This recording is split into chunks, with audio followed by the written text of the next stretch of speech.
Hi guys, I'm Amy, an up-and-coming artist, and I'm 26 years old. My story begins in a small town in Colorado.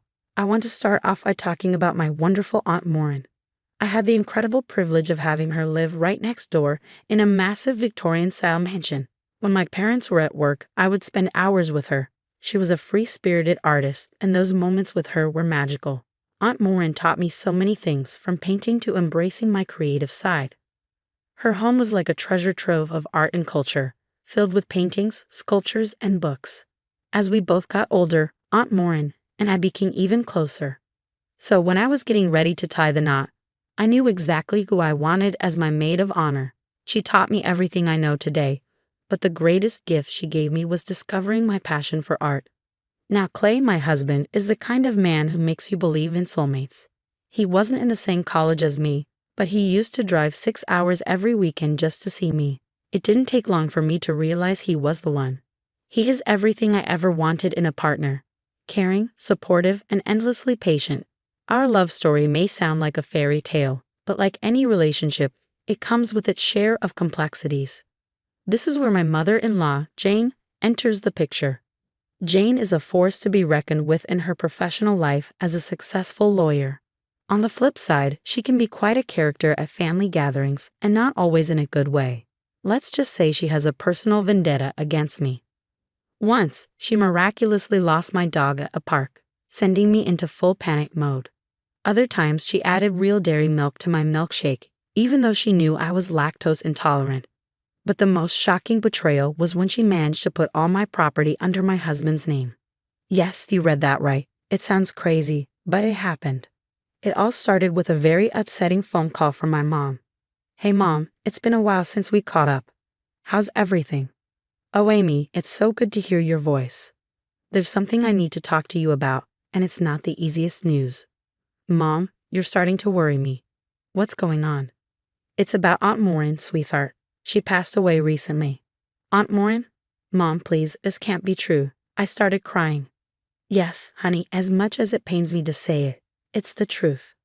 "Oh, Mom, I can't believe it. When did this happen?" "It was just last night, Amy. Maureen had been battling an illness, a heart condition she hadn't told anyone about. Typical Maureen, she never wanted to trouble anyone. Well, she's at peace now. We're planning her funeral, and we'd really like you to be there." "Of course, Mom. I wouldn't miss it for anything. Aunt Maureen was so important to me, and I want to pay my respects. That would mean a lot to her, sweetheart. The funeral will be held next weekend at the church she loved so much. Clay and I will be there." I told Clay about Aunt Maureen's passing, and he immediately said he would be there for the funeral. But here's the twist. Jane, his mom, had planned to visit us that week because she took time off work, and it coincided with the funeral. Clay suggested we take her along. Honestly, I was not too thrilled about it. Jane and I had our differences, and I was not sure how she would act at such an emotional event. Still, I reluctantly agreed, hoping she would be on her best behavior. The day of the funeral came, and Jane showed up dressed in black, just as we had asked her to. We all piled into the car for the 2-hour drive to the funeral location. Inside, I was feeling a lot of sadness and hoping that Jane would keep things calm. The church was filled with friends and family who had come to pay their respects to Aunt Maureen. During the funeral, I had to step up and deliver a eulogy for Aunt Maureen. It was a pretty emotional moment, to be honest. At the reception, while I was chatting with Jane and Clay, my mom walked up to me. It was the moment she told me something I was not prepared for. "So, Amy, did Jane and Clay have a comfortable drive up here?" "Yeah, the drive was fine." "That's good to know. Jane, Amy, there's something I need to tell you. We found out about Aunt Maureen's will the other day, and she left everything to you." "Everything? What do you mean, Mom?" "I mean her 2 houses and $100,000 in her bank account. All of it goes to you, Amy." That's a lot. Wow, I can't believe it. I knew she loved me, but this is really a lot." "Well, you were her only niece, and we were her only family. It's quite a generous amount she's left behind.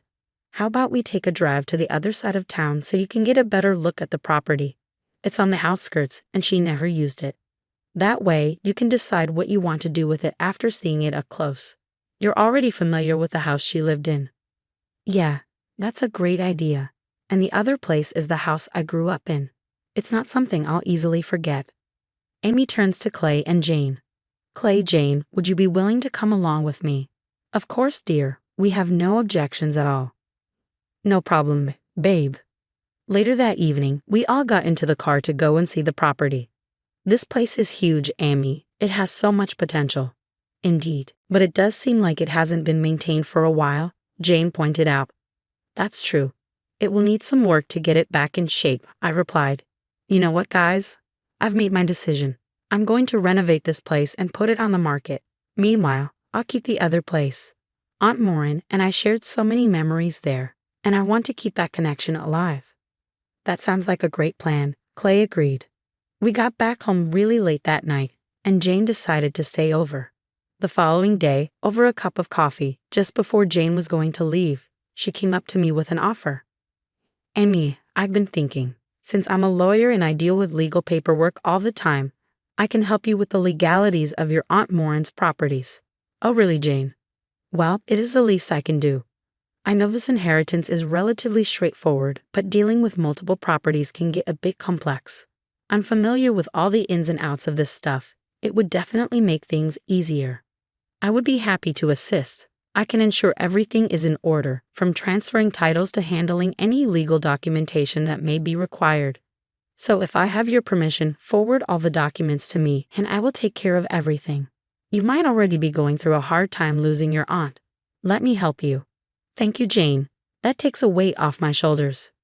Jane had pulled some pretty silly tricks on me in the past, but I couldn't deny that she was a dang good lawyer.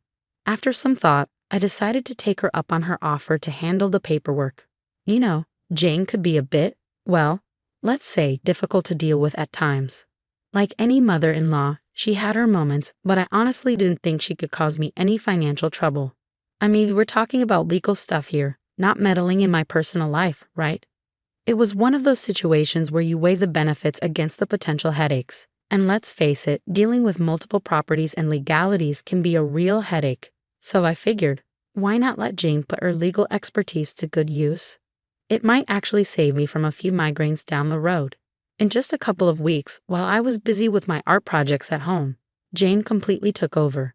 She had me sign what felt like a million documents. She explained each one, making it all sound so straightforward.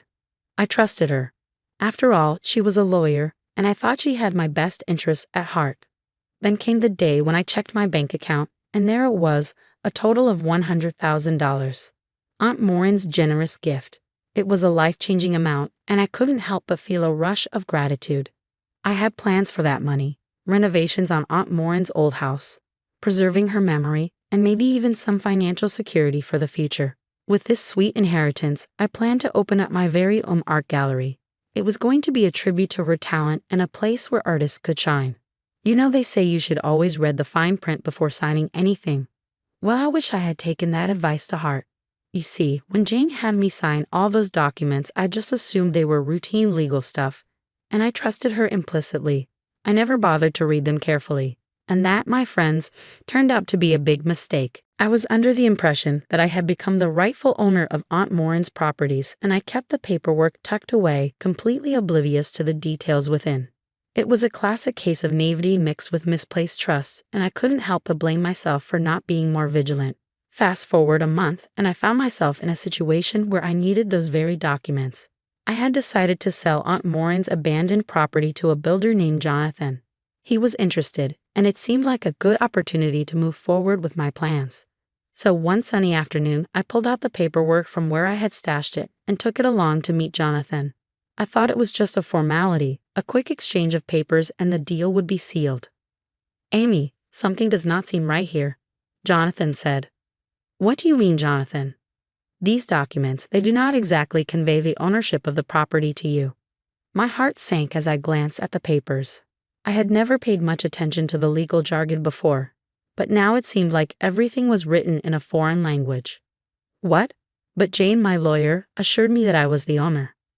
Well, Amy, it looks like you have had a misunderstanding with your lawyer. From what I'm seeing, this property clearly does not belong to you. How is this possible? Jane, she promised. I understand, Amy, but it looks like you'll need to consult a new lawyer to sort this out.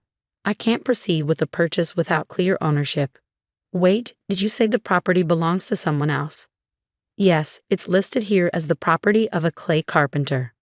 Clay carpenter, that's my husband. Are you sure it says that? 100%.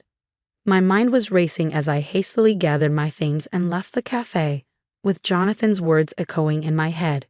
The shock of discovering that the property did not belong to me but to my own husband, Clay Carpenter. How had this happened? I needed answers, and I needed them fast. I dialed Clay and asked him to come home right away. Clay, did you know that you were the owner of the property? I mean, Aunt Maureen's property? Yeah, I did. My mom told me there was some trouble putting it under your name, so she made me sign a couple of things. I thought you were aware of this. Clay, I hate to jump to conclusions, but I think your mom lied to both of us. What do you mean, Amy? Clay, your mom told me she was making me the owner of the house, and she told you a whole different story. What? That can't be right. I had no idea about this. Clay, something isn't adding up here. I trusted your mom, and I can't believe she'd deceive us like this. This is messed up, Amy. I need to talk to my mom about this. Clay and I looked at each other, totally puzzled. Without wasting any more time, we hopped in the car and drove to her place, ready to get to the bottom of this crazy mess. Jane, we need to talk. We found out about the property, and there's something you need to explain, Clay said as soon as we arrived.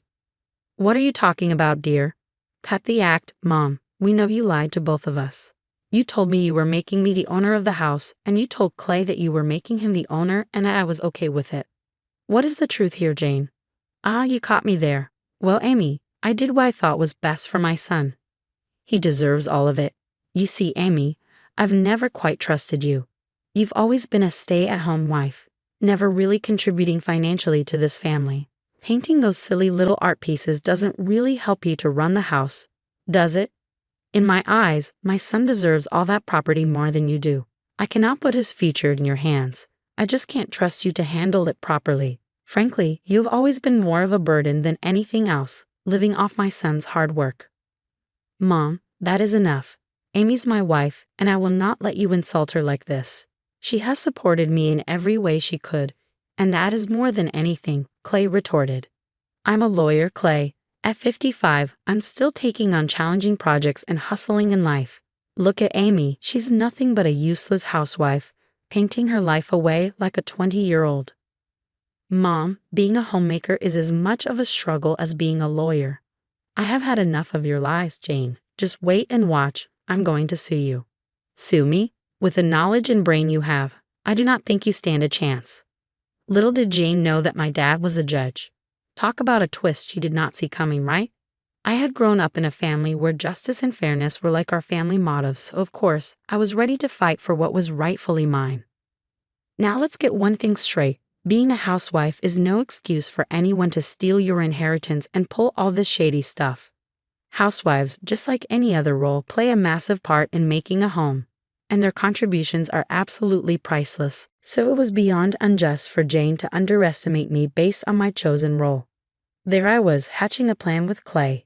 He was all in and knew his mom's tactics like the back of his hand. We were not going down without a fight. We decided to get our own lawyer, and with legal expertise on our side, we went full steam ahead, filing a lawsuit against Jane. Our case went to court, and let me tell you, that day is etched into my memory forever. It was one of those moments when you feel like your life is on the line and everything hangs in the balance. I had an honest conversation with my dad about the whole situation, and he reassured me that justice would prevail. Having a judge as a father was a real advantage in this ordeal. Jane, on the other hand, looked confident as ever. She probably thought her lawyer skills would save the day, but little did she know that justice does not bend to manipulation. Emmy, you have really outdone yourself this time, suing your own family. I guess you'll learn a lesson or two about the real world, Jane said smugly. Jane, this is not about lessons. It's about justice. Aunt Maureen's properties were meant for me, just me. I would have shared it with Clay and even you, but you did not even give me a chance. I'm a skilled lawyer, Amy. I know how to navigate these waters. You were just a housewife once. After this, you'll realize that you should have never gone against me. Just as she was talking down to me, my dad entered the room. What? What is he doing here? Is he the judge? Jane stammered. Yeah, Jane, that's my dad. He's the judge presiding over this case. You should have told me earlier. This changes everything. I didn't want you to feel intimidated. I didn't sign up for this. I thought I could win this without any issues. The courtroom showdown ended with Jane getting a 2-month timeout in jail for her tricky antics. Those were the most tension-free months we had in a long time. With a new lawyer by my side, I managed to secure ownership of Aunt Maureen's properties. We decided to sell one of the houses to a builder, knowing it was the smart move. It felt like a huge weight lifted off our shoulders. No more legal battles. No more deceit to worry about. Life moved forward and we breathed easier. Just a day ago, Jane walked out of jail, and the first thing she did was march up to me. She had to fork over a cool $20,000 as part of the fine from the lawsuit I won. Amy, I wanted to apologize for everything I did. I shouldn't have called you a boring housewife and all those terrible things. I was wrong, Jane said, looking defeated. Well, Jane, it's about time you realized it, but you see, those words don't come off easily. Amy, you don't understand. I lost my lawyer's license and now I'm jobless. I have no savings left and the fine you imposed on me. Oh, Jane, isn't it ironic? The mastermind lawyer now facing consequences herself. As for that fine, well, you'll just have to find a way to pay it, won't you? Please, Amy, I'm begging you. Can't you let me get away with the fine? I have nothing left. Sorry, Jane, no shortcuts to redemption here. Knocking at my door, Jane found herself with her own set of issues. She's no longer a lawyer, and her son Clay isn't exactly rushing to her side. Consequences have a funny way of coming back to bite you, and it seems like they've caught up with her. She eventually paid us the money, which we honestly didn't need, and now we have completely shut her out of our lives. I hope she learned a major lesson. Respect every hustle out there and treat everyone right. Don't let your ego get too inflated. The higher you soar, the nastier the fall when you come crashing down. Now I'm the proud owner of some prime property and a nice chunk of cash. It's like a world of opportunities just busted open for me. I've got this killer plan to open up a gallery for myself, and the first art show is going to showcase all of Aunt Maureen's incredible art. Her creative genius deserves to be seen by the world, and I'm going to make it happen with that sweet inheritance money. Art lovers, get ready to be wowed.